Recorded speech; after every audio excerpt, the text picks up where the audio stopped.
I want to welcome you all again to the CSIS's Global Security Forum. My name is Rick Ozzie Nelson. I'm Director of the Homeland Security and Counterterrorism Program here at CSIS. We have a wonderful panel here with some esteemed experts with government experience and academic experience to discuss, I think, is an intriguing issue and on deradicalization or counter-radicalization. Before we get into the session, though, I have been given this list of administrative announcements. They asked for people to please turn off their cell phones. At the end of the session, please make your way out of the room to your next session. But this is the last session, so I have to read this. Please pick up your lunch from the table. Well, you've already done that, too. So my admin announcements are done. One of the things, the Global Security Forum is a vision that Dr. Hamry had for his time at CSIS. Last year was the first one. This is the second one. Last year we had about 450 attendees. This year we had over 750 RSVPs. We had to shut down reservations because we were booked. And I think it's because we get some engaging and interesting topics like this. So this panel is designed to be a little edgy, to be a little aggressive, to really kind of drill down into some of the challenges that are facing this issue. I'll go ahead and introduce the panelists, and then I'm going to give about 5 minutes of overview remarks. Each of our panelists will then speak for approximately 5 to 8 minutes. And then the real value in this panel, especially with the experts that we have at the table, is going to be the questions and the discussion that we have after that. So we look forward to that. First, to my immediate right here is Fran Townsend. Fran Townsend is a Senior Vice President at McAndrews and Forbes Holdings. Prior to that, she served as Assistant to the President for Homeland Security and Counterterrorism in the George W. Bush administration and chaired the Homeland Security Council through 2004 and 2007. And previously, she spent 13 years at the Department of Justice. I worked for Fran at the National Security Council, and she's been a great mentor, and I appreciate her continued support. Next, we have Chris Bocek. He's an associate to Middle East program at the Carnegie Endowment of International Peace, where his research focuses on security challenges in the Arabian Peninsula and North Africa. He's a leading authority on disengagement and rehabilitation programs for the Islamist militants and extremists. I met Chris when we went on our trip to Saudi Arabia, and there was about 10 of us, and I was overwhelmed that when Chris walked into the room, we were talking to DRAD programs, the number of Saudi officials that went out of their way to express and to show Chris all of the great things they were doing. So I figured Chris must have some voice in the community, or they wouldn't be going out of their way because nobody was talking to me. That happens a lot, though.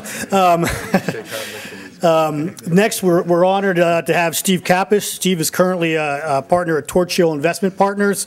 But many of you know prior to that, Steve Kappas had a very long and distinguished career at the Central Intelligence Agency. His last assignment was as a deputy director there. A wealth of practical on-the-ground experience, and we're really honored, and it's a privilege to have you here, Steve. And then lastly, we have Major General Doug Stone. Doug has had various command and staff positions within the Marine Corps. He served in Operation Desert Storm and Desert Shield, and also a variety of contingency and humanitarian relief operations throughout his career. But more importantly, why Doug is here is because from 2007 to 2008, he was the Deputy Commanding General for detainee operations in Baghdad and was credited with some of the successful reforms that went underway in Iraq's detention facility. That was probably one of the most difficult jobs, I would argue, that went on in Iraq is dealing with the issue of detentions there. And then he also was responsible for reviewing our detention policies in Afghanistan as well. So again, what a fantastic policy, a panel here, and I think we'll see a variety of different viewpoints. I'm going to frame the issue and set the discussion up and then turn it over to Fran. How we came to this idea for this panel was basically came out of the idea or the concept of radicalization of U.S. citizens and legal residents is a growing threat inside the United States. It's not a significant threat. It's certainly narrow, but it is growing.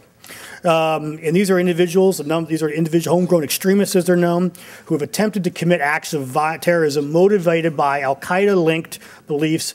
This act of violence or these acts increased 2009, 2010, and we continue to see it today. Some of the cases that many of you are well aware of that meet this, fall under this rubric are Najibul Izazi, Hassan, the Minnesota Somalis, David Headley, who's been back in the news again recently, the Northern Virginia Five. Each of these cases serves to demonstrate the diversity of the homegrown recruits. Again, these individuals are recruited by a variety of different al-Qaeda affiliated or terrorist organizations. They had various backgrounds, socioeconomic backgrounds, and there was certainly no cookie cutter description for what a would-be extremist or terrorist would look like from a homegrown perspective. But they were linked in many ways to al-Qaeda. Also, what we're seeing is the FBI with a very difficult job of trying to thwart these attacks inside the United States. The FBI is given the very difficult challenge of having to interdict these threats before they happen. And if they do it too soon in the cycle, they come under criticism for perhaps, setting up the operation or baiting individuals into action they might not otherwise have taken. Or the other extreme, they proceed too slowly or not fast enough in the eyes of some folks, and they're considered to be a failure because they didn't stop the attack. With homegrown extremism, the FBI has an obligation to protect, to some degree, rights of free speech, and we protect that in the United States. But inside the United States, so what you're given, the FBI is given the task of having to determine when an individual moves from rhetoric to violent action. And that's almost impossible, almost difficult to do, especially in a country like the United States where we value our civil liberties so dearly. So going forward, how do we get to that rhetoric? How do we address that rhetoric? How do we stop individuals from becoming radicalized or embracing extremist ideas? And how do we keep them from crossing that very important threshold from rhetoric to violent action? Other countries that we'll hear about today have begun to address these challenges of rhetoric and attacking what we call the narrative through deradicalization programs and counter-radicalization programs. And there's a difference that we'll talk about today. Some of the countries, United Kingdom, Indonesia, Singapore, and Saudi Arabia, have created some of the most well-known programs to combat address their own homegrown threats. Each country, however, has approached it in a very different way. So going forward, some of the questions that we want to ask ourselves in fighting the radicalization of U.S. citizens, or addressing it, I wouldn't say fighting at this point, but addressing this issue, are there anything we can learn from counter-radicalization programs and de-radicalization programs that are being conducted overseas? Are they applicable to the United States? Are they models that we can learn from, or are they models that are only useful outside of the United States? And if these programs such as counter-radicalization and de-radicalization are not good models for the United States, what are some other things we can do about individual U.S. citizens or legal residents who seek to embrace this extremist ideology and then eventually cross that line from rhetoric to violent action? So those are some of the ideas we want to explore today. And with that introduction, we can stay seated here if you'd like at the table, just to have a more casual conversation. I'm going to go ahead and turn it over to you, Fran, and we'll go from there. And again, thank you all for attending. Ozzy, thank you. I thought what I would do is begin by talking a little bit about what is the difference. When we use terms, we might as well all be using the same terms between de-radicalization and counter-radicalization. Probably the best known individual that poses a threat because of his radicalization activities of those inside the United States is Anwar al-Awlaki. He is the Yemeni cleric, the leader of al-Qaeda in the Arabian Peninsula. All of the senior officials in the intelligence and counterterrorism community have said al-Qaeda in the Arabian Peninsula poses the greatest threat to an attack inside the homeland. Why is that? Well, look at Anwar al-Awlaki. He is he's American-born. He understands our culture. He speaks idiomatic English. He not only is savvy about his use of the internet to further radicalization activities, but he's also disseminated around the world tapes that are sold, distributed, and they're entirely meant to inflame young men into joining this movement. And so it represents a real challenge in terms of the law enforcement and intelligence activities of the United States. I don't have to tell you, that is no more, that could hardly be any more true right now given the chaos inside Yemen and the leadership of Yemen. So what do we mean when we say de-radicalization versus counter-radicalization? Well, what the United States government tends to engage in is counter-radicalization. That is, what you want to do is thwart the Anwar al-Awlakis of this world from being able to convert those inside the United States to his ideology, to the violence that he espouses, because, of course, we've put up, the reason that the al-Qaeda has moved in this direction, by the way, is because as we've strengthened our border screening procedures, they had to find another way to move and be successful around our security strategies, and, of course, homegrown terrorists, radicalizing those who are already inside the United States, look like a good option. So what the United States government tries to do is, Juan Zarate is here, who's also a member of the CSIS staff. We spend a lot of time talking about how does the U.S. government combat the battle of the narrative? How do we put out an alternative narrative? The de-radicalization program is really ones where someone has already been radicalized and the government puts in place, a government puts in place a program that tries to, if you will, brainwash them back, bring them back from the brainwashing that they've been through, to abrogate and to sort of reteach people how to think, how to reject this ideology of violence. Probably the program of this sort, Ozzy mentioned a number of them. There's the UK Prevent program. The one I'm most familiar with is the one in Saudi Arabia. I visited with the therapists there and the intelligence service there. I've walked through the program. I've been to their facility, and so I have a fair understanding about it. Let me talk for a second about de-radicalization programs. I think the first thing you're likely to hear when people talk about them is, well, how effective are they? What's the measure of effectiveness? And the problem with that, of course, is recidivism rates. I would caution you, yes, that's one metric you've got to look at, but think of the U.S. prison population now, just the general criminal population, terrorism aside for a moment. What is we have a rehabilitation policy in this country in U.S. prisons. We do get people into drug programs. We do educate them. And what is the recidivism rate? Well, depending on who you talk to and what the facility is, it's anywhere from 70 to 90% recidivism rates in state and local prisons. And so when you look at a Saudi de-radicalization program, and you apply the same sort of expectations, and you talk to Saudi officials and say, well, if you are only as, pick your choice of words, if you're as unsuccessful at this as we are in our general population, why have the program? And I will tell you, the senior Saudi official I spoke to said, look, if there are 10 people we put in this program, we think we've been successful with all 10, and 9 of the 10 return to the battlefield. And I've only taken 1 off the battlefield. It was a good investment. There's 1 less guy trying to kill Americans, Saudis.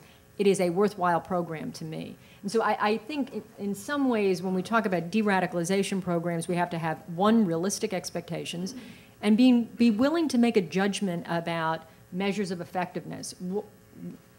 Are we satisfied? If we can take 1 off the battlefield, I will tell you, having been responsible for working with the intelligence and military communities, my attitude was if the Saudis could take 1 guy off the field that wasn't coming back at our soldiers, I was okay with that. It was 1 less that we wouldn't have taken off the field but for their program. And so I do think as you look at these de-radicalization programs around the world, you have to be mindful. We shouldn't expect them to be any more successful than our rehabilitation efforts in U.S. prisons.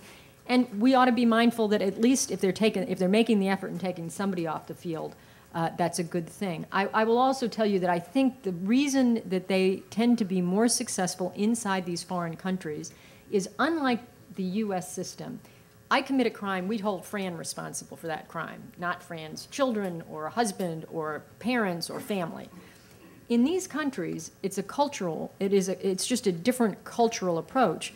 The entire family, and in some cases the entire tribe, is shamed by virtue of that individual's having gone over into terrorism activities. And so as part of the de-radicalization process, the entire family is enlisted.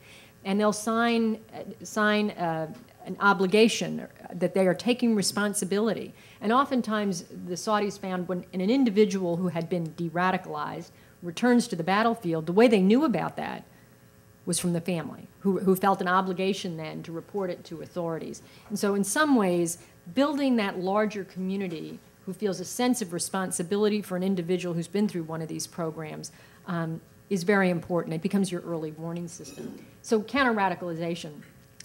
Look, we have been, I think it is sort of undeniable, in this country, it has been a resounding failure.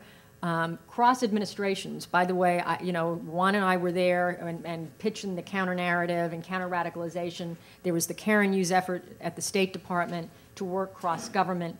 The U.S. government is not set up to do this. We don't have the expertise to do it, and not shockingly, we're not very good at it. It doesn't mean we shouldn't get better at it. doesn't mean we don't have to do it. You know, it was General Pete Pace when he was vice chairman who said to me, we can keep fighting and we can keep killing them, but if somebody's not working on draining the swamp, we're never going to be finished with this. And so I'm not suggesting that somebody doesn't need to do it. What I am suggesting is it's not at all clear to me that the federal government is the right entity to take the lead on this. Most of your most effective messaging campaigns, stop, drop, and roll when you were a kid. Remember the fire prevention one? Or for those, I don't think there's not a lot of people old enough to remember the air raid drills where you climbed under the desk. But they were taught at a local level in schools, in communities, by respected community leaders, the stop smoking campaigns. The most effective campaigns are at state and local levels, empower state and local communities to get these messages out. And that we've not done, and that we've not been very good at. And I think when we think about counter-radicalization, we have to think less about the federal government and more about those voices in the communities that are likely to be most effective. Frankly, nonprofits have a role to play. And when the government has tried to do this, the federal government has at points tried to empower what we would call alternative voices. We don't pick them very well, right? Because we're working outside our area of expertise. And so the minute the FBI or the Department of Homeland Security picks a partner to be an alternative voice to carry this message, next thing you hear, they're working with someone who's been implicated in a terrorism investigation, against whom there is derogatory intelligence information about their activity overseas. I frankly just think the federal government needs to empower others, be supportive. That may include state and local grants and funding. But they need to get out of the substantive business of this, because I think our track record is we've not been very good at it. And with that, I'll turn it back. Terrific. Thank you so much, Fran. Chris? Great. Thank you very much. It's a real pleasure to be here. And I want to thank the organizers for the invitation to come and talk about some of the research I've done on Saudi Arabia and their programs that Fran had mentioned. And I think I'd start out by saying that when I first started looking at this 4 or 5 years ago, I was incredibly skeptical, right? I was reading these stories in the Saudi press about guys that came back from Guantanamo who got new cars and weddings, and I thought, you've got to be kidding me, right? And I say that in part because I spent almost 4 years working for the Saudi government, so I know how the Saudis do or do not always deal with problems and challenges.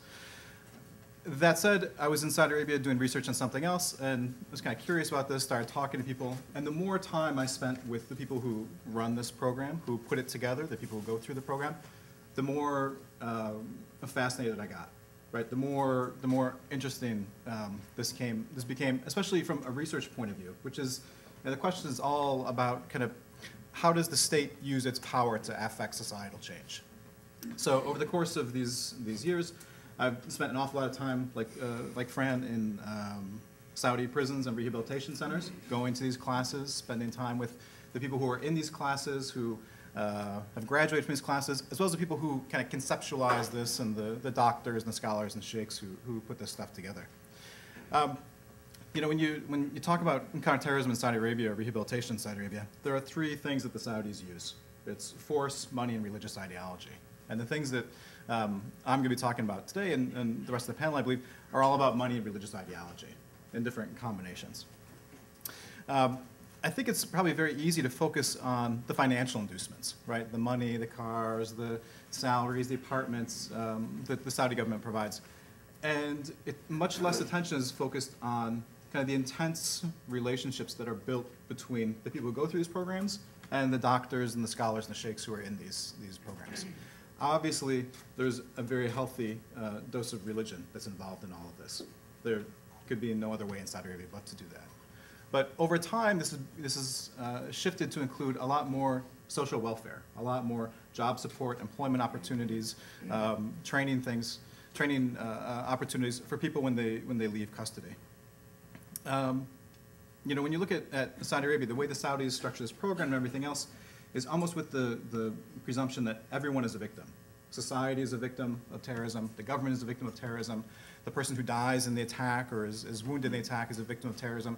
And the person who is recruited to do this is a victim, as is their family.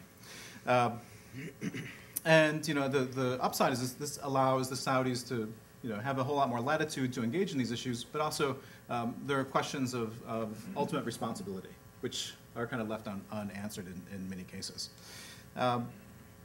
there are two goals for these programs. The first is to prevent recidivism amongst the people who go through these programs or the people in their immediate social circle. And the second is to short-circuit the radicalization process within someone's immediate family. So your father or brother gets taken away, make sure you don't end up doing the same. I think Fran did a great job of talking about the terminology and the language we use for all of these. I would just add that I think from my perspective, a good way to look at these is probably about disengagement, right? And this is something that John Horgan has spent a lot of time talking about, right? You engage with violence and political violence and terrorism, and you also disengage. And there's a growing body of research to show that people do leave militant groups or terrorist organizations. They don't always stop believing what they used to believe in, but they may shift how they act in an organization. They shift their role. I think the Saudi program is an important one to look at because it is the best funded program. It's the longest continually running program. It's put through the most number of people, including people who have been violent and engaged in violence. And kind of like it or not, Saudi Arabia and its program has become, in some ways, a de facto model for other countries who are looking to implement similar programs. So a few words about the way this works. There are different programs for domestic offenders versus people who participate in violence abroad versus people who have come back from Guantanamo. Everyone is given the opportunity, is invited to participate in these programs. You don't have to. You must finish the program and successfully finish the program in order to be let out of prison. You know in advance that completing the program will not necessarily get you out of jail. There's no release for people who have been involved in violence inside Saudi Arabia. The Saudis maintain that if you've been involved in violence inside the country, they want to put you on trial through some as yet to be determined system. And if you have gone before a judge, which a number of them have not, until your sentence is finished, you won't be let out of prison. And then, even if you meet all these criteria, the Saudis maintain that they still may not let you out of prison. If they have reason to believe that you're going to get in trouble when you leave custody, they won't let you out. There are some very obvious concerns about this type of a program. The first is due process. Many people have never gone before a judge. It's very difficult getting information about how many people are held in prison or how many people have been charged or convicted or released. It's believed there are about 5,000 people in custody right now in Saudi Arabia on terrorism charges. And the new prison system that they built, focused just on terrorism suspects, should house about 6,000 people, and those prisons are allegedly at capacity. Another concern, as was mentioned, is metrics, right? How do you measure the effectiveness of these programs? That's very, very difficult. About 3,000, 3,200 maybe people have gone through this program. And there's a very, very low level of reoffense, probably around 5%. The figures look very, very good right now because these are the easiest possible cases to deal with. There's a spectrum of offenders, just like in any case. And the people who go through this program and have been released are typically those that either unwittingly got involved in terrorism or extremism, or the people who were detained on nonviolent charges, propaganda, putting things on the internet. You were arrested with someone at the same time. The 100% hardcore committed guy who's committed violence has not been released and will not be released. This is why the figures look so good. The rehabilitation stuff is what everybody wants to talk about. But this is really a three-part program, and rehabilitation is the middle part. There are a whole series of prevention programs that you alluded to that were about how do you reduce the appeal in society for violent extremism, and a whole series of aftercare programs that are probably equally interesting to look at. These programs are based on the presumption of benevolence, right? It's not about retribution, it's not about punishment, it's about we understand how you could have been tricked or abused or misled into doing this, and we want to help you come back to the right way. This is very much a Saudi solution to a Saudi problem. It uses traditional methods of Saudi conflict resolution and conflict management. And it's all about co-optation and persuasion and coercion to a lesser extent. Sort of getting you to do things that are in your interest that you didn't realize were in your interest at the time. And part of this is good propaganda, to demonstrate that there is benefits to cooperating with the state. The state is not against you.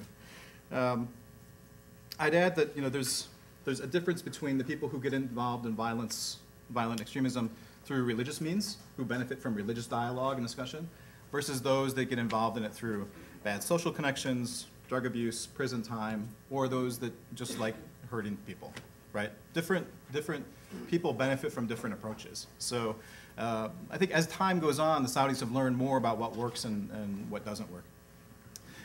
For the Guantanamo returnees, there have been 123 Saudis who have been sent back from Guantanamo, including 3 deceased. And of that, 26 are either wanted, in custody, killed, or wanted. So it's about a 20% success versus failure rate, which, all things considered, is pretty good. I'd make the argument anytime you get someone to do something that they wouldn't be doing otherwise should be looked at as a success. Just kind of a few last kind of closing thoughts on this. You know, the best way, I think, to look at these programs, if it's Saudi Arabia or wherever, is about risk management, right? There is a risk every time you let someone out of a custodial situation that they will engage in behavior you don't like. That's true with drug treatment, with mental health, with civil criminal cases, terrorism, etc. If you do not provide the options and the alternatives to help support people, you almost guarantee they will return to what they were doing. So I would say, my own personal opinion, not doing programs like this is probably the worst possible thing you could do. There are a few things that we need to watch out for, and that is, one, we need more work on risk assessments. How do we make the decisions about when to let people out of custody? There is a whole series of community impact assessments and risk assessments and likelihood to reoffend that are done for, you know, rapists and murderers and pedophiles. Far from perfect, but there's a science and a system for dealing with that. Right now, it's extremely subjective for when you decide to let a former terrorist out of custody. And the second is the need for very, very thorough aftercare and support programs. And we've seen that. If you do not provide the support, you almost certainly guarantee that people will engage in what you don't want them to. So with that, I will turn it over to my friend, General Stone. Thank you. I guess I'm going to be the edgy part of this.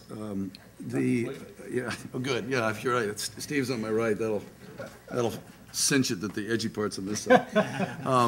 I have served in Pakistan for a few years, Iraq and Afghanistan. Mentioned was the responsibility for detention, where we took probably in excess of 42,000 at any one time. We had 29,000 in detention.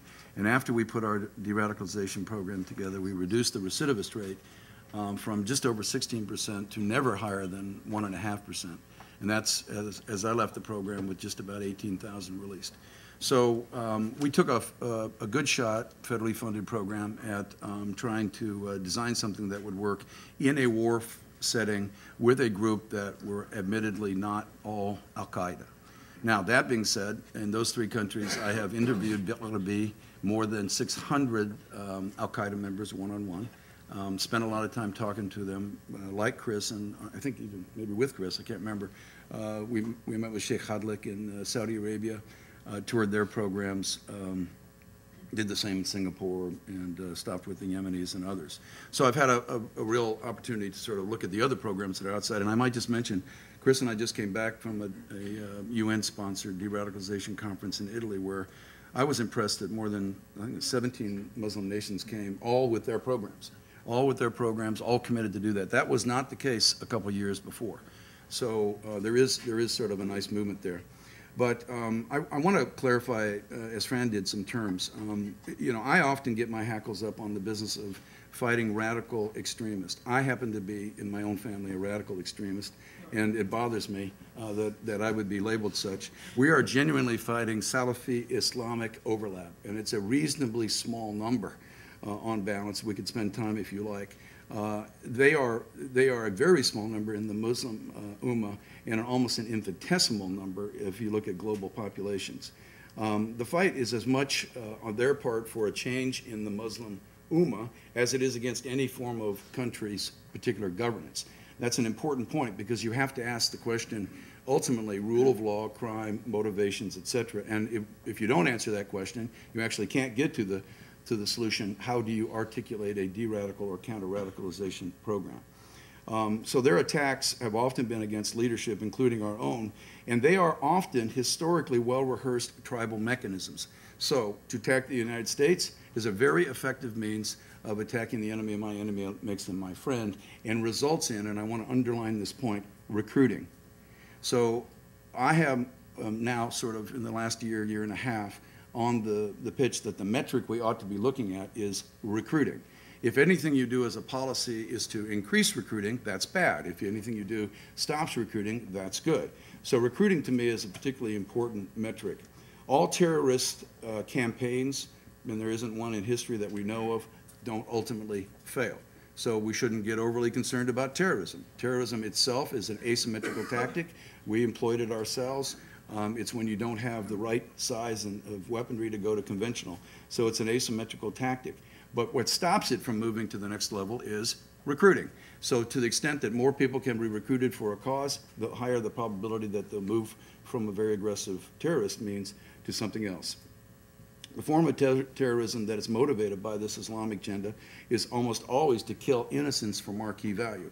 That not only to try to strike at economic base, but always to recruit, whether or not it be to threaten somebody, as in the case of about 35% of those that were in detention, were intimidated into fighting, weren't necessarily interested in becoming radical in the first place.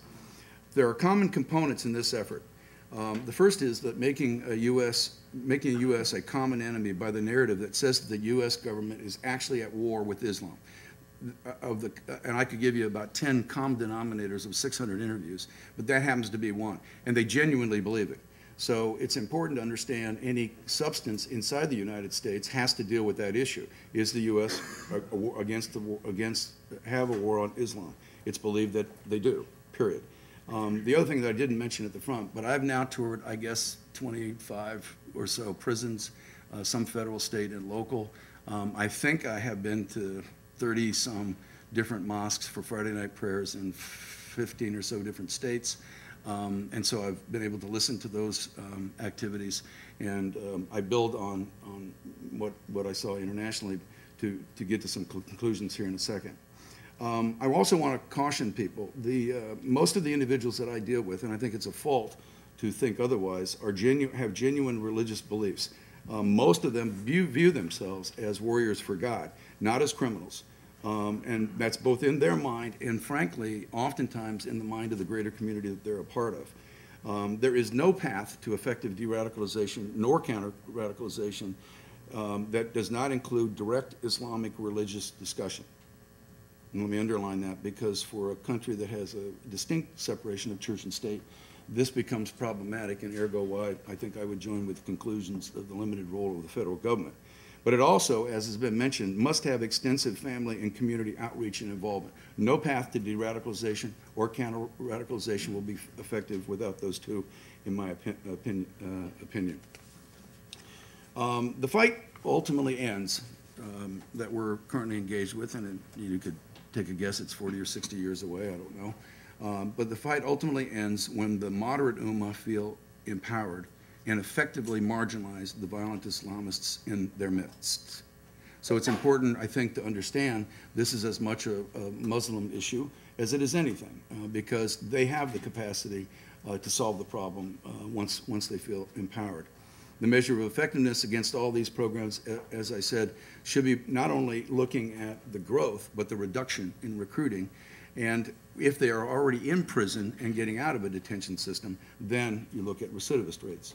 So we need de-radicalization programs in our prisons, including Guantanamo, by the way, and some communities, and we cannot afford to ignore the threat of radicalization within our American youth, which I believe is significant. We need counter-radicalization in most parts of the country, some with direct intervention, some with mild engagement. In Iraq and Afghanistan, we've learned that there are some key components that work in terms of these programs, from a de-radicalization program and some initial embryonic efforts at counter-radicalization. I think, reasonably certain, and I would turn to Chris for his academic perspective, but I think that these programs that I'm going to mention are reasonably common amongst all programs that we've seen on the globe today. They all start with some initial fact-finding as to the extent of the challenge and complexity and motivations behind the challenge that they're dealing with. They deal with individual and group assessments, which include things like their level of education, employment status, depth of religious knowledge, and depth of religious belief. But then they jump into education programs, multidisciplinary assessments, program design, counselor assignments, religious and spiritual rehab, education and vocational rehab, social community and family rehab, recreational rehab, cultural, and of course just the basic care and custody. Those appear to be the common components. So as we think about what to do in the United States, one would have to assume some of those components will have to be used. In my own in random and numerically insignificant findings from these prison and community visits, I've come up with the following conclusions. And by the way, an awful lot of surfing the net, reading the sites. I'm sure the FBI has me on their most wanted watch list for touring them all. Mostly because I can read in Arabic, and I think that they're more interesting there, although, as what Fran pointed out, Alaki's done a brilliant job in Inspire. If you want to read what it's about, go to Inspire. You might get on somebody's FBI list, but it's there. They're about 65 pages, and they're brilliant. They're absolutely brilliant, and as a business guy, I tell you, hire that guy from your marketing. He knows what he's doing. Think of his target market and ask yourself, what is he doing? That'll get you on the FBI. That will, yeah, right. Absolutely. Congratulations. Yeah, thank you. Finally, I got someplace. There is a legitimate reason for immediate concern that violent Islamic teachings are effectively radicalizing U.S. citizens. My own conclusion. There is equal reason to be concerned that historic patterns of terrorist tactics will be employed by U.S. radicalized citizens on targets in the United States. And in this regard, I mean metros. 496 attacks by al-Qaeda on metros, likely to be the target, the number one thing, than in flying airplanes elsewhere. So I think that that's a clear indicator. And also, I would say, as more Americans join in, innovative efforts like the forest fire scenes and all that sort of thing are going to come about.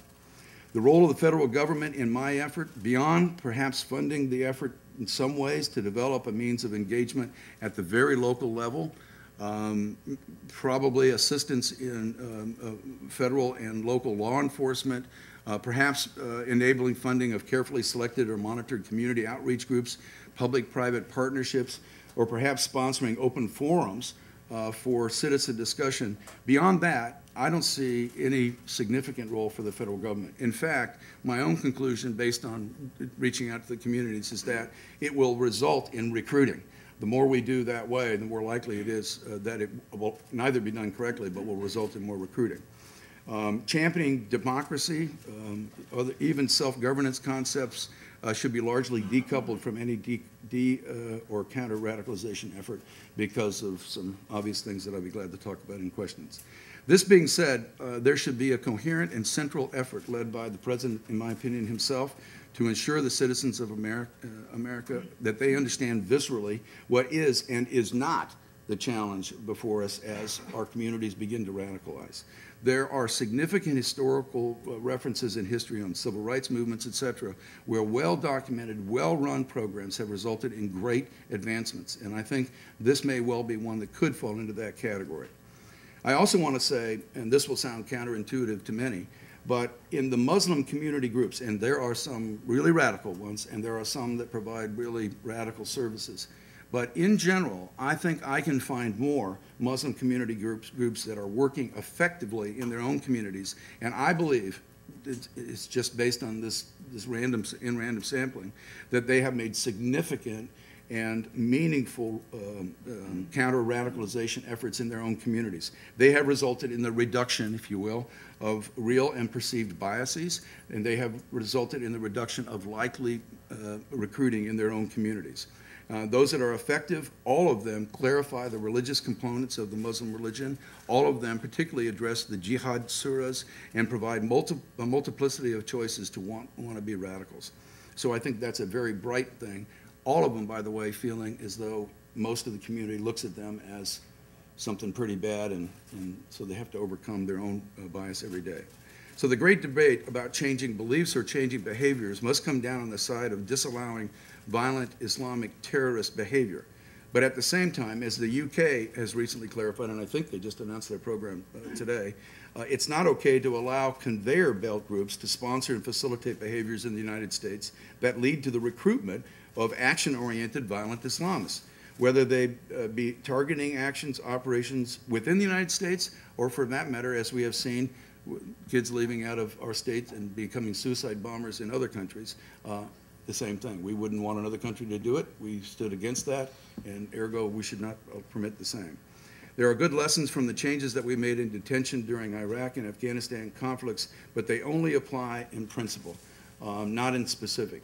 And what we need is to develop our own homegrown community outreach response to a clear and present misused Islamic agenda, and reduce the active recruiting both in the prisons, which exist, although I'll speak later, if you like, about why that's less a threat than prisons outside the United States, but also just in the communities. So amplifying existing ideological fissures helps, separating true extremists from the population by lawful and debated means works. Countering the messages where they may be, including on the internet, is essential. I didn't say cutting the internet out, I said countering them. And I try to do that. When I read something that I think is BS, I try to go back with something written in Arabic and say, are you kidding me? And then that's why I'm sure I'm on somebody's list. I'm actually looking to be recruited soon, and then I can turn that guy in.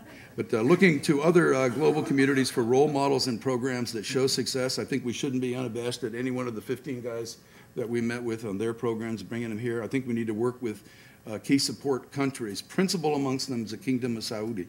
We have to work with them because they are a huge financier of a lot of the things that we have to work against. So it's really important, and I love Sheikh Hadlik and the guys that do these programs. They're wonderful, but we have to deal with it. And I believe, by the way, based on our discussions last week, they know that too.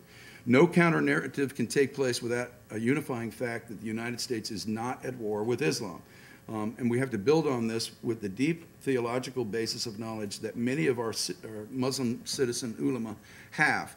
That there is a clear process of clarification that can take place that allows for a better understanding of really charged concepts like jihad, like Sharia, and others. I would just say in passing that in World War II, we got 2 large fronts solved in 48 months. We did it because we had a citizens' engagement, a deep, abiding, engaged citizens' involvement. And I would say the next 48 months are going to be a big test of that because they are, in my opinion, the source of the fight, or a source of the settlement on the issue. So we are going to have to deal with punishment versus persecution, the rule of law, national security versus an act of war. We are not going to be able to fight a belief structure solely using the rule of law, no matter how fair that it's applied. And I can give you examples on that if you like. You have to address the belief's underlying principles of self-governance in order to challenge it. We should be as effective, by the way, at finding and outwitting the recruiting centers as we are in finding and eliminating the training centers. And it's important, and I say this to the Muslim groups that I'm frequently asked to come speak to, that it is okay in this country to be a citizen of God. It is not inconsistent with being a citizen of the United States. Thank you, Doug. Steve? Thank you. Many of my comments will just echo what you've heard already, but several years ago when I first started chatting with an old friend of mine, a foreign intelligence leader, about de-radicalization, he looked at me and said, Stephen, if your heart is broken easily, don't get involved in the de-radicalization business. It's just too painful. And that stuck with me, and I think that what I've come to believe is that your government, our government, has become quite skilled at finding and stopping committed terrorists on the move. As demonstrated by the killing of bin Laden, yes, it took quite a while. We found them, and we'll find the others, and Zawahiri will be stopped, and Saif al-Adil will eventually be stopped, and Anwar al-Awlaki will be stopped. But the great problem here is this de-radicalization, the counter-radicalization program you've heard about, and this must, is my concerted opinion, must be part of the overall umbrella that we're attempting to put in place to work against this scourge of terrorism. We must put it in a situation in which we undermine those who are attempting to kill us. Now, there needs to be a program that can return young men from the dark side and demonstrate that a government has the tools, the authority, to show that there's a way back, that you can return to your family and avoid death and also not shame your family for all eternity. But the problem I see is this is not a linear effort, and therefore it becomes more of a problem for the United States. It requires a certain acceptance of the three-dimensional nature of de-radicalization, meaning culture, faith, and ideology in my mind. It requires us to accept that patience is required, that possibly a great deal of money might be needed, and also there's a potential for failure, to which my old friend made reference so many years ago. And to echo what certainly Doug and Fran have said, I'm just not convinced that our government can do this. Now, the Fed can help fund it. They can encourage it. The president, of course, can help shape it as a country plan, a U.S. plan. But this is a person-by-person program. Success will come from the bottom up, not from the top down. The critical elements of success will be, as described by Doug and Fran, the local community, the families, those people who understand what's taking place in the minds of these people. And frankly, these programs in this case cannot be bound by restrictive federal requirements that are managed by some faraway distant Washington office. They must be given flexibility. They must be decentralized. And these programs cannot be expected to satisfy the extraordinarily voracious Washington hunger for fiscal year metrics. That will kill programs like this. We must figure out a way that once launched, that programs like this must be allowed to continue to a more logical conclusion, even if they span more than one administration. They can't stop simply because the ruling party has changed in Washington. And that is not usually what happens with federal programs, quite frankly. Now, in my view, too, this type of program does not fit nicely in any of our structures. It does not fit nicely into intelligence. It does not fit nicely into law enforcement. And all of you must be aware of the fact that behavior modification programs, as conducted by the federal government, do not have a good history. And I can't think of anyone I know currently alive who would volunteer to take this on as a particular part of their federal package. Now, they can contribute because the CIA, the FBI, other parts of the intelligence community and law enforcement have put together large amounts of data information, things like Doug talked about with his experiences, things like Chris is doing, and those would be of great assistance. But the conduct of these operations, I do not think can be expected to be placed in the current structure as we see it. Now, certainly there must be standards for the people conducting this program. There must be goals. But if the goals are not met and there is recidivism, how in heaven's name can we go on if we don't figure out a way to avoid what takes place now as the modern day version of gladiator sports, which is the commission, in which you hold the people who have failed momentarily up to scorn, and therefore people say, well, what is the next step? As a result, these people in these programs must be encouraged if they fail. If there is recidivism, they must be encouraged to adjust, to adapt, to overcome those elements that were defeating them previously. We're very smart people in the United States. We can do these things without emasculating ourselves. And in many ways, what I'm asking for, and you can see my gray beard does indeed reflect that I'm an older man, we must return to the things we've done before in this country, which to the community, places where things were actually done and were not simply shoved aside or dismissed by the federal government. There used to be a time when churches, schools, offices of the mayor, things like that actually contributed to success and made people differently when they were having problems.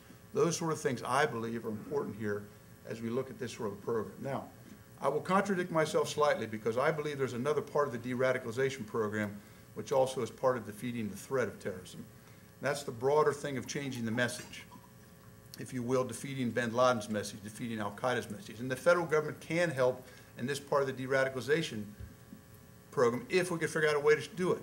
What we're missing, I think, is that woven tapestry that goes all the way from presidential speeches, through public diplomacy, through private diplomacy, through economic assistance, through use of military soft and hard power, all the way down to the bottom, covert action is conducted by people like the CIA or other intelligence organizations.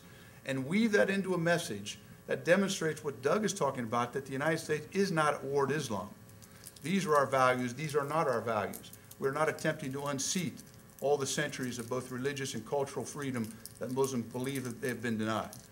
If we can't do that, we will continue to de-radicalize individuals one at a time, and we'll be successful. We will save lives, but we will not continue to de-radicalize the effort that is still, I believe, has sufficient energy to lead to hopefully never metro attacks or things like that, but attacks in the United States.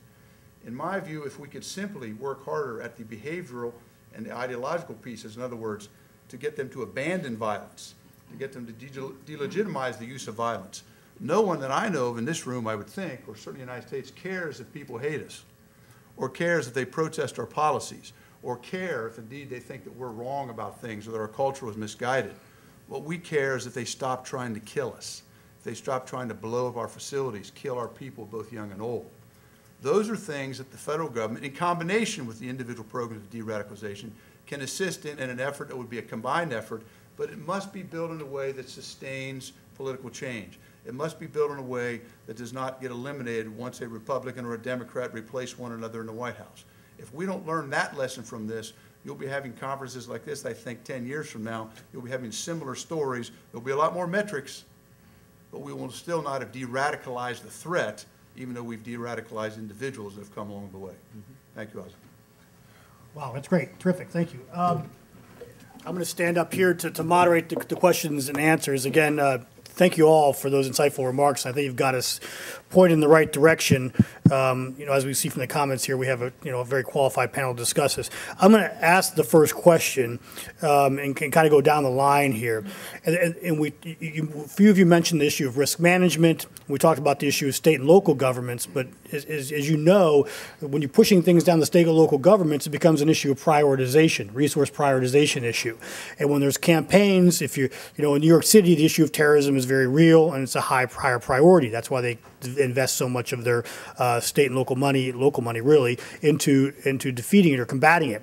Other parts of the country, not so much. Regular, ordinary, everyday crime, so to speak, is a much greater priority. But you see some of these homegrown extremists have come from places like Texas or even Denver, Colorado, or Minneapolis. So how do we, one, I would ask you from a risk management perspective, how great do you think the threat is of homegrown extremism inside the United States? Some of you touched on it, but I'm going to be more specific and more exact on it. And then secondly, if it is an issue, how do we get the state and local governments to accept that it is a risk and to increase it on their priority list, raise it up on their priority list so they will actually begin implementing plans against it? Especially, as Doug, you pointed out, it's a very complicated issue when you're talking about a specific interpretation of Islam. It's very difficult for many folks to understand. So, Fran, I'm going to start with you on that, if that's okay. Sure. Look, I don't think there's any question that the homegrown threat is a very real one. We've heard time and again from U.S. officials testifying before Congress about their concern of it and the difficulty of thwarting it, defeating it before it becomes an actual act against Americans. So no question, it's not only a real threat, but I think we have to contend with the notion that it's a growing threat. Anwar al-Awlaki was not sated by Nidal Hassan and the Fort Hood shooter. He's also been in contact with others that have been thwarted. And so we have to accept that it is a real and growing threat. When you talk about state priorities, I mean, when I was in government, we worked pretty hard through both the FBI and the Department of Homeland Security to create these joint fusion centers. Perhaps it's my prosecutor's training, but I think the facts are what persuade people. I mean, telling them we want them to make it a priority and giving them money isn't going to be enough to make it the priority.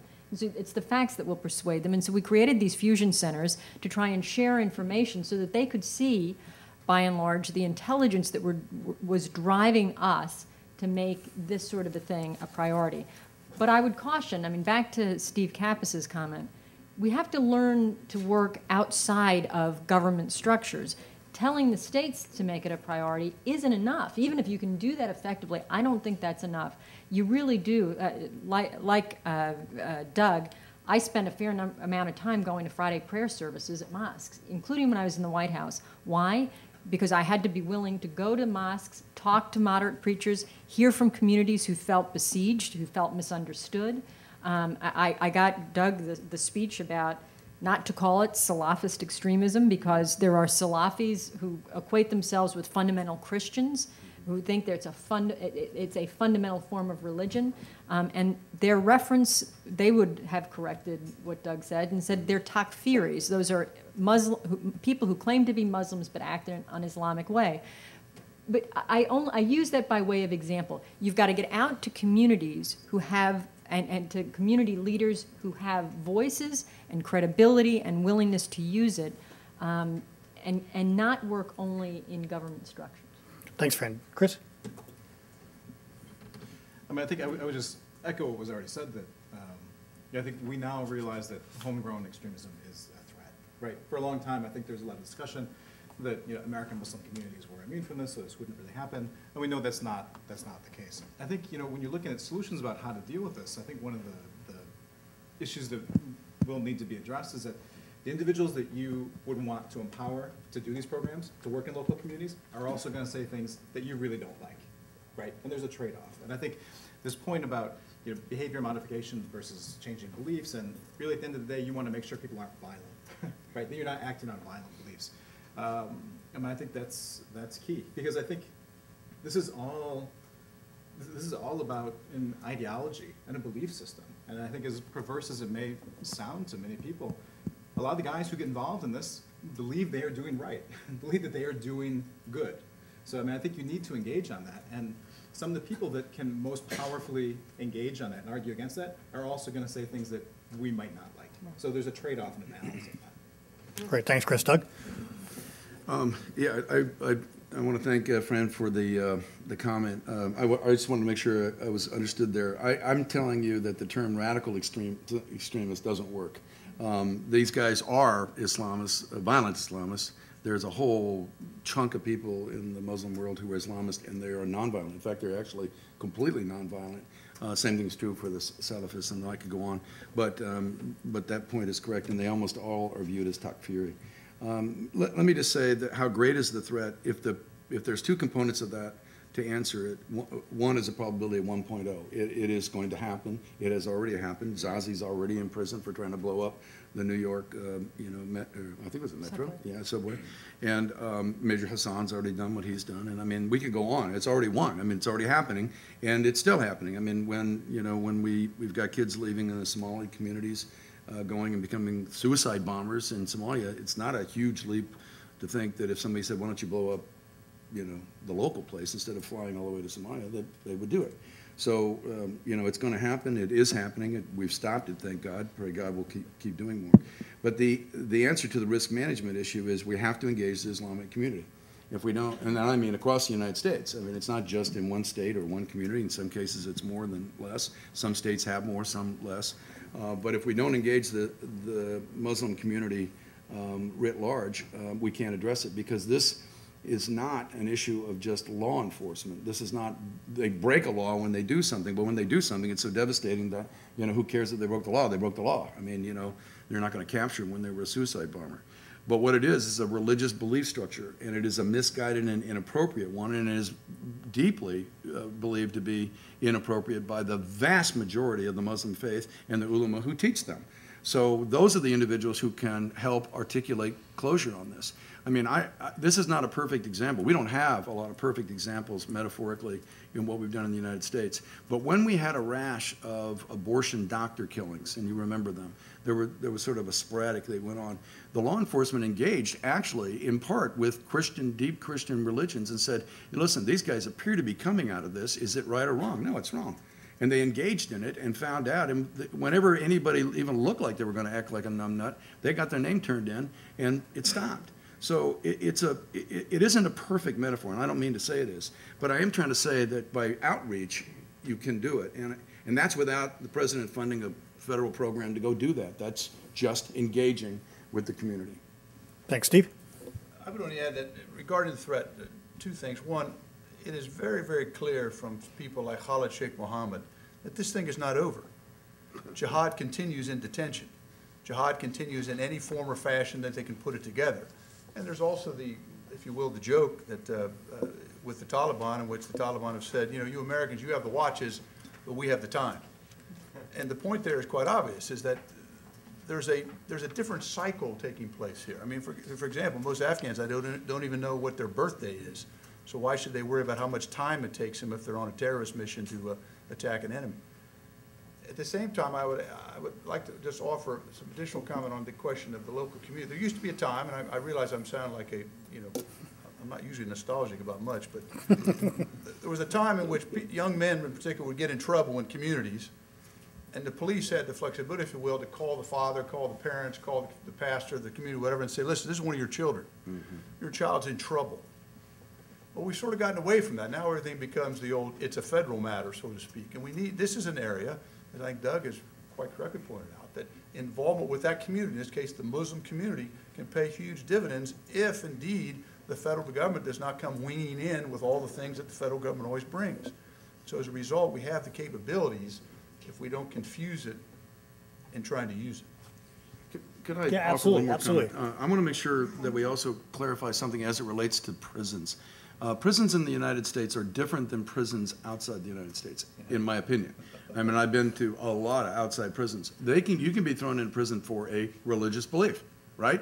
That is how the Muslim Brotherhood started with Sayyid Qutb out of the Egyptian prison. It's one example. There are many, many examples. So we don't do that. We don't actually throw people in prison for their religious belief. We're not going to do it here. God bless, I would hope. But they're going to have to do something wrong. So it's a very different problem, comma. The prisons that I have seen recently have more Qurans than they have Bibles. So there is a movement. That might be a very appropriate religious movement, but there is a movement deep inside that movement that has a subset of recruiting. Now, my own belief is that the prisoners that come out of U.S. prison systems are less likely to be as radicalized as outside because they don't have that hard-bent religious belief persecution structure thing going. But they are real. And now this is an area where I think the federal, at the federal penitentiary level, but the state, in other words, could begin to look at and say, what kind of teachings are we going to allow? What kinds of religious teachings should be allowed? And what could go on there? I mean, I have, of course, created those programs for detention and monitored and hired 150-some imams and fired 10% of them every month for some pretty radical perspectives. But at the end of the day, you know, we got through it. So it is possible, and I'm not saying it is, I'm just saying it's possible that the federal penitentiary, the state penitentiary, and the counties, where it's really a problem, ought to be able to look at that. And maybe that's an area where money could be spent. I just posit that as a thought. Okay, we're going to go into your questions. We have microphones, so we're asking you to please state your name and your affiliation if you have one. A question, not in the form of a statement, in the form of a question.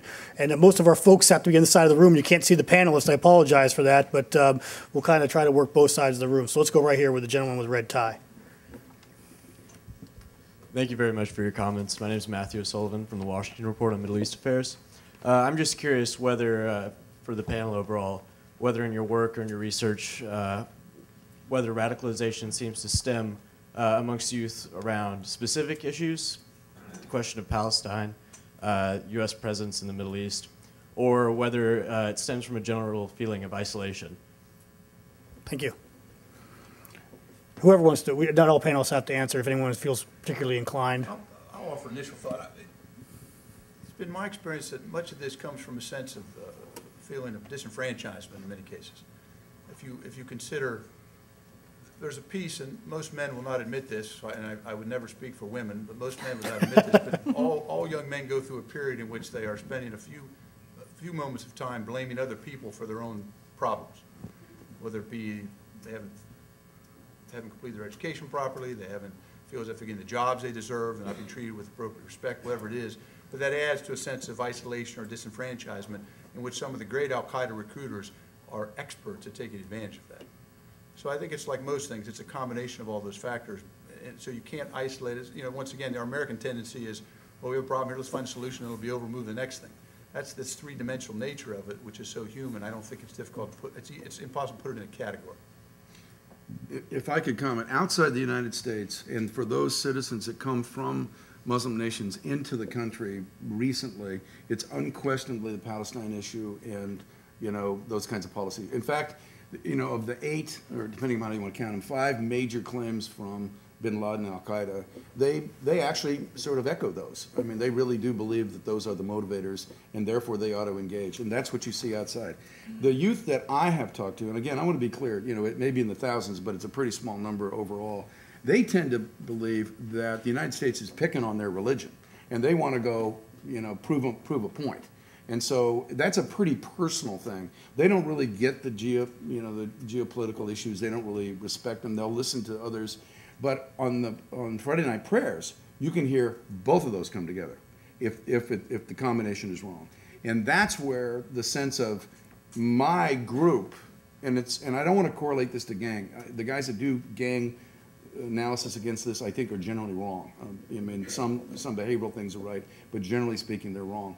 But if you were to look at it that way, and you say, I aggregate with my own, and we are now fighting against them, then that you do see, and it is not built on any particular issues other than sometimes, frankly, how they're treated on the bus, or how their parents are treated on the bus, or how their sister or mother is treated when they walk into a shopping mall. Okay, great. Next question. We'll go right here in the gray. Move our way across the room here. Right behind you. Hello, thank you for the fascinating panel. It's been great. My name's Celia Bray. I'm from Omni Consulting in Australia.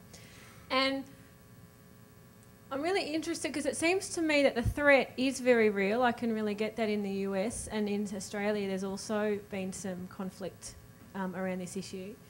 But it seems to me that it's a secondary threat that stems from the federal or the war on terror in the Middle East.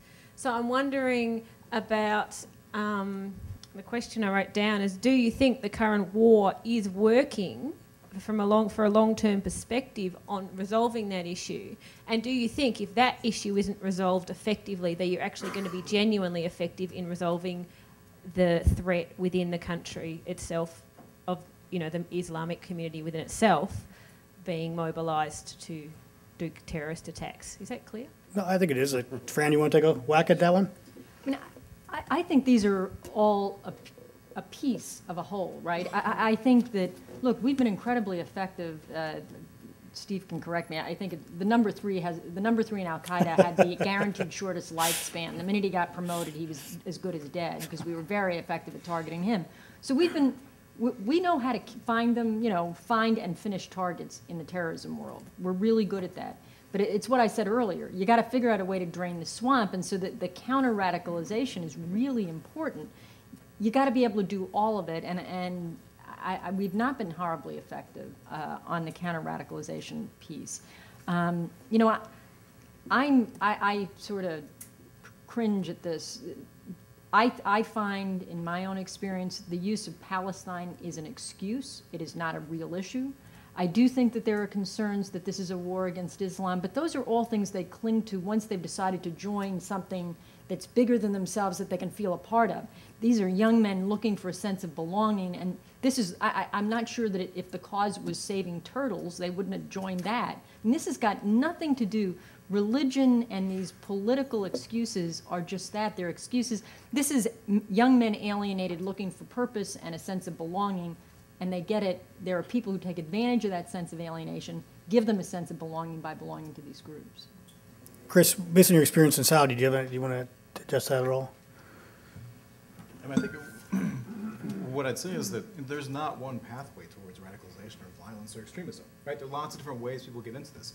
If it's through religion, if it's through Palestine, through single issue, or people that like hurting people and doing bad stuff and blowing things up. I think, if you look at how someone got into this, it tells you a lot about how you can move them away from it, right? So I think we need to understand that. But there is not one big, huge catch-all. There's not an answer that we just haven't found. It's not for lack of looking, because there's so much money and research spent on radicalization. I think the point about who you know is really important, right? Understanding the social connections about how you get involved in violence or in any other organization is really important. I don't think we've quite moved too far in understanding that yet. Thanks. Okay, next question. Somewhere. The pink tie, sorry, salmon tie. Nolan Hart, Crumpton Group. My question, sorry, can you say your name again? Nolan Hart, Crumpton Group, okay. Applies to the whole panel. We've talked a lot about the effectiveness of the message of jihadism globally and what we can do to counter that. It seems to me that in the context of what's going on with the Arab Spring right now, we've seen an absence of jihadist ideology. The Muslim Brotherhood in Egypt has not really picked up steam in the political discourse in Tunisia and other places. Do we have a real opportunity here to push more of a secular agenda in the Arab world, in this circumstance? And can we use that to really accelerate the U.S.'s counter-jihadist message globally? Yeah, I'm going to add to that question because I think it's a really good question. Is it also, and it was touched on by the panelists, is political Islam acceptable if it's nonviolent as well? Is it non-jihadist type philosophy? Do you want to? Yeah, I'll start. I think that this whole democratic movement throughout the Arab world is the antithesis of Al-Qaeda, which explains why you had not heard a message from bin Laden. It's clear now, after the raid, we understand they were grappling with how to deal with this because this whole democratic movement belied a problem for them, and it was the antithesis of what they were preaching. And so it is an opportunity in the region. I would suggest to you the best thing we can do is keep our mouths shut and stay out of it, because the minute this is like hugging the baby to death, right? You've got a baby. This is an infant. It's struggling to survive right now. It's struggling to identify what it is and what it wants to be. I think we've got to be prepared to embrace, if you will, lightly, political Islam. They're going to say things, they're going to do things we don't agree with, that are inconsistent with our values, that we don't like. That's fine as long as they're not trying to kill us. We ought to be willing to accept that whatever becomes of the Arab Spring will not look like an American democracy, but it will be better than extremists trying to kill us or a dictatorship. Go, Chris. I would just add, I think, we are so early into all of this. It's only 3 or 4 or 5 months, right? And there's so much we don't know. And I think early on there's a lot of optimism about this being the end of Al-Qaeda and stuff like that. I'm not quite as ready to say that, right? Because I think there will inevitably be a period of disappointment and disillusionment that comes. 5 years when Egyptians don't have jobs, how is the military government going to handle that then? And all of the governments that Al-Qaeda has wanted to get rid of, Tunisia, Libya, Egypt, Yemen, are either gone or going, right? So this has been a victory in some senses. Yeah. So I think there's a lot we don't know, and we still have to figure it out. It could certainly get worse. I think that's right. Yeah. Steve and Doug, that's a good question. You guys want to comment on this, either of you two? Well, I'll just say, based really on talking to the leadership that we've met from the other countries, that in these countries, regime change doesn't happen in a nonviolent method. It just doesn't. It never has, and you can go back as long as you want in history. They are connected now by the internet in a way that they've never been connected before. So whole populations know what's happening in another country. So the fact that they can throw their guy out, I can throw my guy out, is an interesting evolution in the Arabic world, but it doesn't necessarily imply an opportunity, in my opinion. It implies change, and a changed method of what is already going on. I think Chris is spot on. Nobody knows where this is going. And the deep, heartfelt Muslims that I've talked to will give you a very interesting explanation about the role of Iran. They'll give you an explanation about all kinds of things in this, that if you listen to it, you go, you gotta be kidding me, you believe that? No, I believe that. So you just don't know where this is really gonna end up. Is it an opportunity? It's an opportunity to do what Fran said, stay away from it right now, and not try to put your head into that meat cleaver, because it isn't gonna get any better. Steve, did you want to comment? I would only add that this is, once again, something difficult for all of us in America, is that we need to be patient here. One of the similarities between Tunisia, Libya, Egypt, Yemen is that the leadership there has not, over the last 3 decades, developed institutions. They have not trained and developed people to head those institutions. So what you have here is a real free-for-all in many cases. And I'm afraid what we'll also have to be patient through is the inevitable historical piece, which is the rebels take over for a day or two, and then they realize they can't run anything, and then they spend the classical part of time of settling scores before the next group comes in, which is then supposed to hopefully run the government. But the problem is that next group coming in doesn't have any training.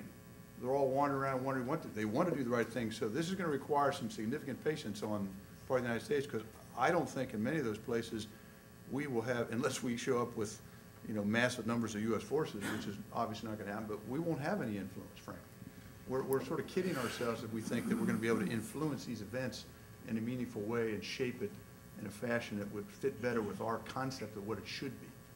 Steve just reminded me of something I wanted to comment on.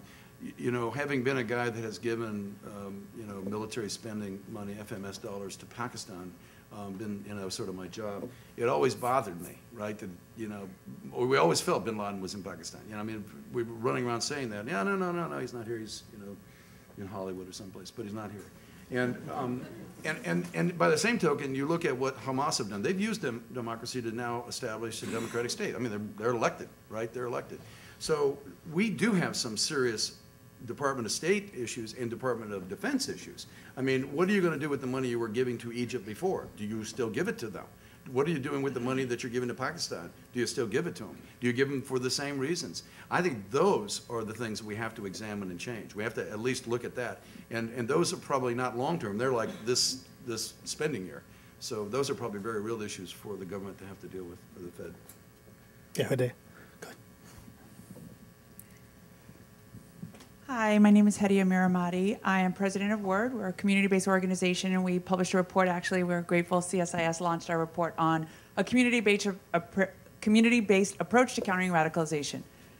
brilliant discussion. I don't even know where to start. But it's like so many questions. One question. I'm going to piece together a couple of themes that I heard and then ask you all a question. I think we mentioned, Mr. Stone mentioned the UK Prevent strategy. They recently announced a revamping of their strategy saying that they were going to put a benchmark of shared values for partners. Basically saying that we are not going to just give to any Muslim group. We require them to respect our laws, respect religious freedom, announcing a set of shared values, which I think is extremely helpful. And we talked about what the federal government can do and what it cannot do. What do you think is the role of our federal government in announcing who our friends are? Are we going to get to a point in this battle where we are going to say who our friends are, announce a set of shared values, and say the apolitical, radical Salafists are not our partners, they're not the solution. We want to look towards community groups that are helping to announce an Islamic message that is compatible with American values, or are we just going to stay away from the discussion? Well, I think that already happens in the United States and other places. I mean, there are people that have had their federal funding jerked because they've not been in keeping with the federal guidelines and regulations. So there's precedent for that sort of thing to happen in the United States. You know, great point, spot on, in my opinion. And you know, I applaud a lot of the programs that are out there that are dealing with this, and we don't have time to go through them. But the concept of shared values is very simple. At least everybody in the military and a bunch of others have took an oath to support and defend the Constitution of the United States. It's very straightforward, all right? And the FBI has often come down on terrorist groups that don't support that. There are hundreds and hundreds of them outside of, you know, the one that we're singularly talking about now. So you're absolutely right. I mean, the government, to the extent they want to get engaged with funding of public-private partnerships, or, I might add, the selection of which imams even go into federal prisons. I mean, there has to be a question mark asked. You know, are you credentialed? Are you even, where are you from? I mean, you know, and if you saw the system and then you watched the people coming in, you would just come unhinged, I would hope, at what's being allowed. So I think your point is that if we're going to do more and we're going to engage in this, do we have to get some standard set? I would hope so. I mean, I'm not in the government, but I sure as heck hope so. And I know that the local communities want it.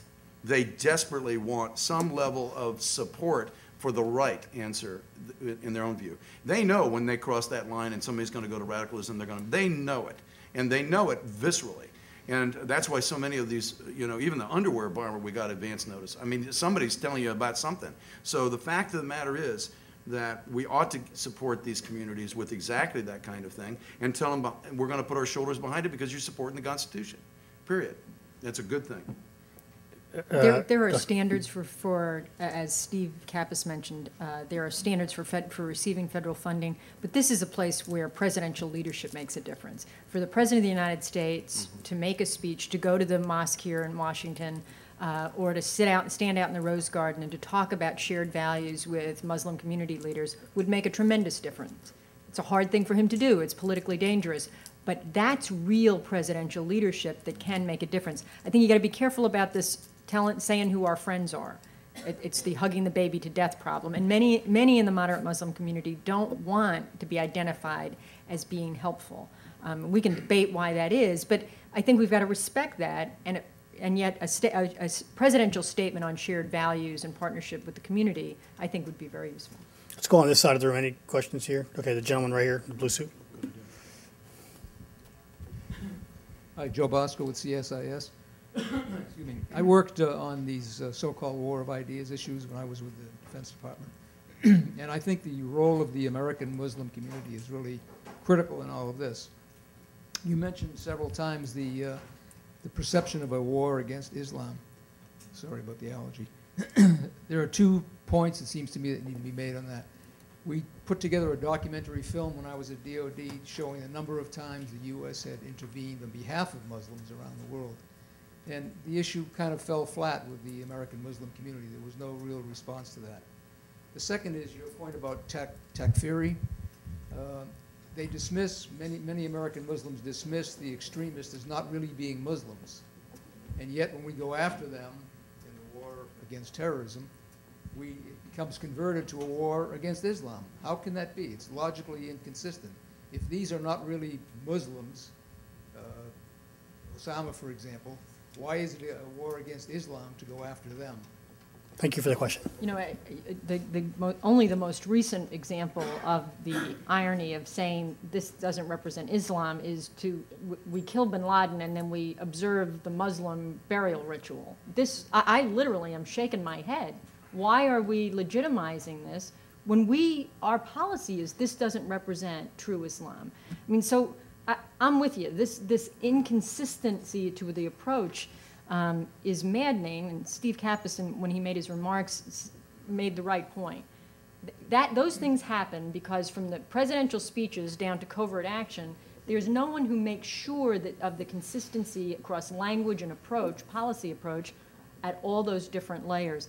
And it's desperately needed, and we wonder why our effort is misunderstood. Well, it's because we send multiple conflicting messages. There's another piece that I've always worried about is that as a country, we've never been able to maximize our strengths in this area. For example, there's no country in the history of the world that can bring support to crisis situations like the United States.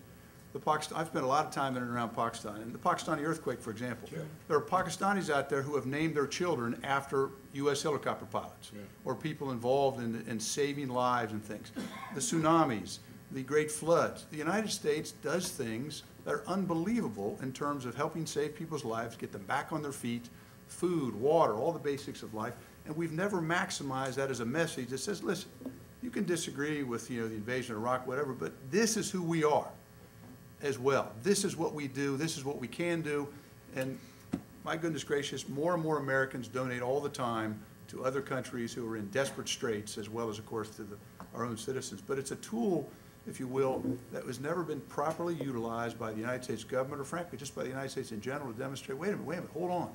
We don't have a war with Islam. We just flew 800 million tons of supplies to these desperate souls, and they were desperate in Pakistan.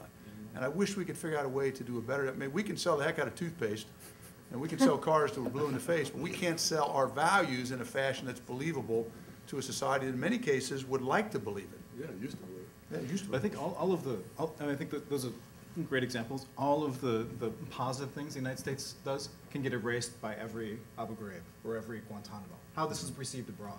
And the one thing none of us have been talking about is foreign policy, right? And how American policy is perceived in the region as a source of grievance. I mean, it's not just religion, it's not just Palestine, it's people are upset about how the United States acts. But I would offer that I spent 30 years at the CIA, and I can't think of a year in which U.S. policy in the Middle East wasn't being criticized, condemned. So I don't know how we get around the idea of attempting to come put together policies that are somehow embraced. Let's go with the gentleman right here in the purple tie. Microphone's behind you. Thank you. My name is Christopher Krause. I'm from the National Environmental Education Foundation. Kind of going off on that theme of perception, and well, here's that the U.S. can do many good things, but that a few embarrassing incidents can potentially erase some of that goodwill.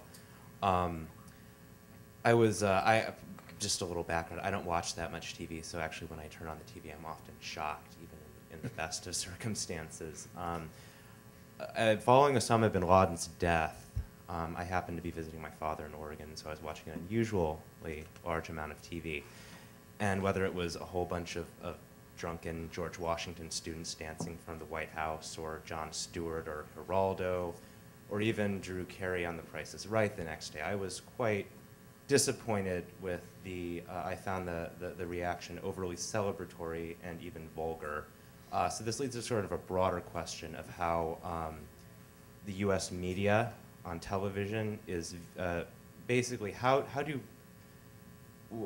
the portrayal of American culture. I didn't like I didn't like American culture after following Osama bin Laden. You guys get a question? Yes. What did that do to perceptions in the Muslim world? In terms of... So it's what did the celebrations on TV after the death of Osama bin Laden do to perceptions of the Muslim world? Is that the question? Yes. Okay. And just based on your prior experience of other similar events. Great. Thank you so much. I was in Saudi Arabia the day that was announced, and I don't know what the media coverage was like here, but in Saudi Arabia, this was pretty big news for like a day or two. It was the cover of the newspapers and stuff. But after that, it wasn't very much news. I think there's a lot of kind of, so what? Or really now what? I mean, there are a lot of other problems, I think, going on. And I think in Saudi Arabia, and I think throughout, not just Saudi Arabia, I think throughout the region, there was some conflicted beliefs about you can admire someone and also disagree with what they do, right? And I think there was some feelings in the region about here's a guy that gave up a life of luxury, stuck by what he believed in, stuck it to the United States, no matter what he did, what he felt was right, and still disagree with the violence he inspired or the violence he caused. And I think there's that, I mean, it's not black and white, there's a whole lot of nuance, right? But I think the portrayals in the region, I think it was not probably what it was like here. Anyone else? No? All right, we have time for one more question. Let's go with the lady in the back, please. Thank you very much. My name is Jacinta. I'm from Kenya, and I'm really happy to hear about all these efforts that are happening in other countries. But I'm just wondering if there's any work that has been done in this area with regard to Somalia, because Kenya and Somalia, we are now the next grounds where recruitment is really happening. And I really wanted to get some signposting on who else I can talk to out there. Thank you. The Kenyan government is working very hard at attempting to manage that porous border with Somalia. It's a very difficult matter. It requires a lot of attention, trained people, and money. I'm afraid that they haven't got it solved yet. I think that the difficulties inside the Kenyan government in terms of domestic stability and questions of governing, the question of sufficient resources, the questions of vast amounts of money that are available in Somalia, both through the pirates as well as some of the well-funded terrorist groups. And quite frankly, it hasn't helped with American citizens, ethnic Somalians, American citizens who have left and returned to Somalia. That hasn't helped the problem at all. I think it's a more difficult issue in East Africa than has probably shown its head here in some time. And I frankly worry that given the upheaval in Sudan as well, between the North and the South, that you continue to build an environment out there which is more hospitable for the type of groups that are currently operating in Somalia. So I still think that East African problem is a difficult one that no one really has a handle on, and I don't know that United States policy is going to come to grips with it anytime soon. Anyone else in the panel? Can I answer the last question? Absolutely. Okay. I wanted to give you an example of something, and I think it's important. Personally, I try to read the Arab press every day across the country. I find them to be, on balance, pretty even-handed. In fact, quite interesting. And they're far more graphic, by the way, in their pictures they put out than anything we do. When Abu Ghraib took place, it was the #1 reason for recruiting against almost all standards, no question. When General Petraeus allowed me to make the changes we did, after we made them, we brought in, with his permission, Arab press. They were so impressed that they said, nobody's going to believe me when I go back. And so then the general let me fly back and give presentations in, I forgot how many different countries, to the Arab press. It was front page, what we had done, the changes, front page. After that happened, it never became a recruiting issue again. Now, why do I make that point? Because I think they're pretty fair and balanced. I think they place things in perspective. I think they understand their religion and how their religion fits in their government a whole lot better than we understand it, and really are a lot more, I don't even want to use the word tolerant because it sounds like it's orthogonal here, but they are far more tolerant about things. So when bin Laden gets killed, they're saying, yeah, he's going to get killed.